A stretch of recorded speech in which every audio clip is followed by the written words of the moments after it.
Samantala, pinangunahan ni Pangulong Ferdinand R. Marcos Jr. ang paglalatag ng ilang malalaking proyekto ng administrasyon.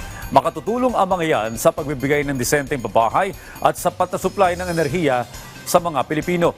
Si Clesel Pardilla sa detalye. Bago lumipad ng Amerika, pinangunahan ni Pangulong Ferdinand R. Marcos Jr. ang pinakamalalaking proyekto ng administrasyon na magpapabilis sa transportasyon, tutugon sa sapat na kuryente at magbibigay ng disenteng pabahay. Binuksan ni Pangulong Marcos ang bagong passenger terminal building sa Godofredo Ramos Airport sa Katiklan, Malay, Aklan. Layo nitong isulong ang modernisasyon sa air transport at pasiglahin ang turismo sa rehiyon. Nagsagawa ng aerial inspection si Pangulong Marcos sa ginagawang drilling operations o pagbubutas sa Malampaya Oil and Gas Platform sa Palawan. Bahagi ito ng Malampaya Phase 4 na inaasahang magbibigay ng karagdagang supply ng gas o kuryente pagsapit ng 2026. Umarangkada uli sa pangunguna ni Pangulong Marcos ang 50% diskwento sa pamasahe para sa mga senior citizens at persons with disability sa LRT1, LRT2 at MRT3.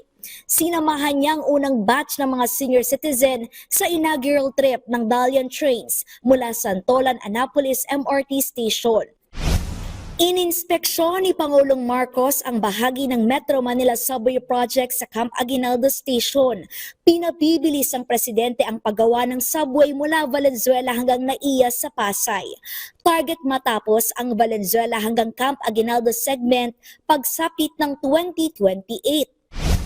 Halos 5,000 informal settlers ang makikinabang sa muling pagbuhay ng 34 na on-site housing projects sa Luzon at Visayas.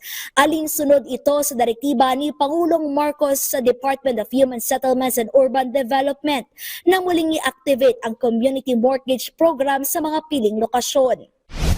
Inilunsad din ang eGov.ph Serbisyo Hub at eGov.ph Super App sa pinaglabanan sa San Juan City. One-stop shop ito na accessible online. Naglalaman ng mga serbisyo mula sa higit 70 ahensya ng gobyerno na layong gawing abot kamay ang serbisyo publiko, puksain ang red tape at korupsyon sa gobyerno. Clesel Pardilla para sa Pambansang TV sa Bagong Pilipinas.